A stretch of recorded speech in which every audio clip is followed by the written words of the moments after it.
Samit Sarkar, you stone cold killer. That's me. You goddamn war champion. King of the battlefield is what I call you. That's your new nickname because you and I just played some Trials of Osiris, the new PvP mode in Destiny. And we did okay.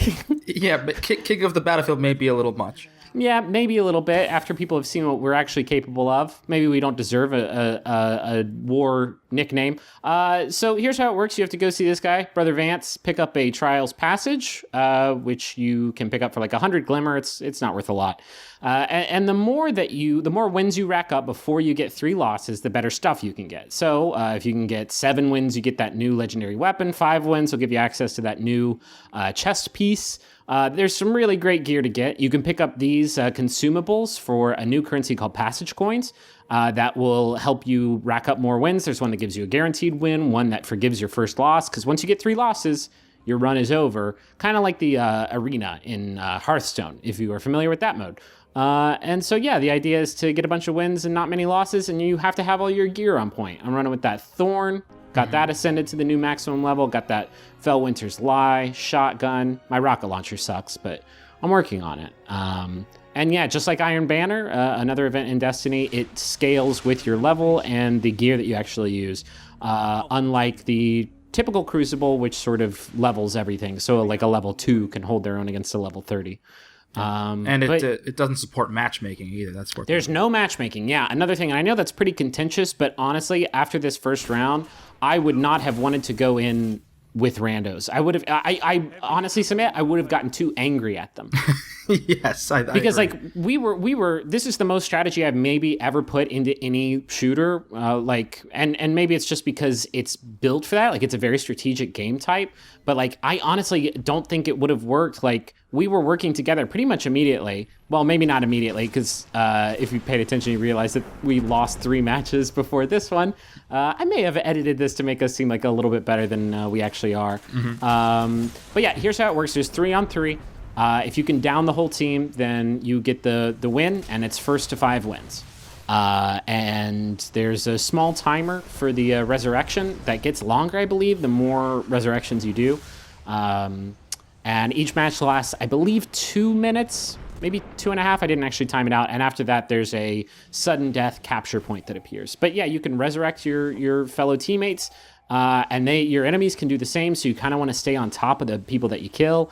And it's really, really exciting. Like, it may be the most excited I've ever been playing Destiny. And I'm not even very good at PvP. What did you think of the mode? Yeah, no, it's definitely a heart-pounding experience, especially, if it's just you're the last guardian standing, and, you want to revive your teammates, but they might be in a precarious position, or their corpses are being watched. And as you were saying, it really does require a lot of teamwork. We were in constant communication on voice chat the whole time, and even between rounds of the match, discussing and changing up strategies. Yeah, like everything, I think in order to be really successful, and we did okay. We went 3-3, which is about as average as it gets. Actually, I was cheating because I got 1 win off one of those boons, so I guess technically we went 2-3, which is not great. Although we played against some hard people. Yeah. Wowzers. The leveling matters in Trials of Osiris, so we're only level 33, and we played against some level 34 guys that just shad-racked us. Mm-hmm. So that may be something you want to do before you try it. There's no penalty to losing. It only costs 100 Glimmer. You might get a little frustrated, but I think being at level 34 with fully ascended gear, I only have 1 fully ascended weapon because I haven't gotten any Etheric Light, which is the new resource that lets you boost your legendaries. So yeah, I think maybe I'll hold out a little bit better with better gear, but you really have to fine tune it. Like you need somebody who has a shotgun who can be your short range guy. I feel like we suffered there because we were all rolling with sniper rifles, which helped us in the long range game. Like we almost always want to snipe off, but when they got close to us, we just got destroyed. Yeah, and it's really important to change up your class as well, or just go in with a good sort of balance of classes. I mean, we really got surprised and destroyed a few times because of Sunsinger Warlocks who we self-res. We didn't have a Warlock in our group. The teams that beat us the hardest definitely had the one of each class. And I think that's going to be the optimum strategy. I think it's going to take people a while to really figure out the best strategy for this mode. But it seems like having all your bases covered there is the way to go, because like you said, yeah, the Sunsinger would pop back up even after we downed all 3 of their guys, come back, kill one of us, resurrect both of their other players, and then that game just turns on a dime. And it all happens so fast, too. It's like, really, really quick. Yeah. We played, I think, 5 total matches of Trials of Osiris, and I don't know, it took us about 50 minutes or so, which is a pretty expedient pace for PvP in Destiny. So the balance wasn't always totally in our favor. This was the end of our first game, 4-4. All but one of our games came down to 4-4, and luckily we won this one. Hooray! Because I think that this match we were pretty evenly matched, despite the fact that I think matchmaking in Trials of Osiris is more focused on good connection rather than skill level. Here, our buddy Matt ended up getting some pretty cool gauntlets. They're only light level 36, which is not the cap. They have to be ascended to get up to 42. The gear that you get for trading in your card with a bunch of wins is light level 42. So this is the start of our match where we just got obliterated, Samit. And I made like a super cut of us going 0-5. Oh, yeah. I mean, let's get this over with quickly. Yeah, we just breezed right through it because it was humiliating. There was a level 34. I thought we'd accidentally stumbled into like an MLG match or something like that. But yeah, these sort of situations where you're the last person standing is like always really, really exciting. So we lost this round because we did not understand how overtime works. There is overtime when you finish the match. A capture point appears in the center of the map, and the first team that captures it wins. Yeah. And unfortunately, this was our tiebreaker for the win match, and we didn't realize what was going on, which was a bummer. But I like that. I like that it keeps the round short, because I don't know, if you go if you go 9 wins on a single card, it's going to take you a while. And I think if the rounds went on too long, it would be a little annoying. Yeah. What's also worth noting here is the map. So from what I understand, the map does not change for each week. It's the same Osiris runs. Same map over the weekend until it resets on Tuesday. Right. So this is the Burning Shrine on Mercury, which is a familiar Crucible map.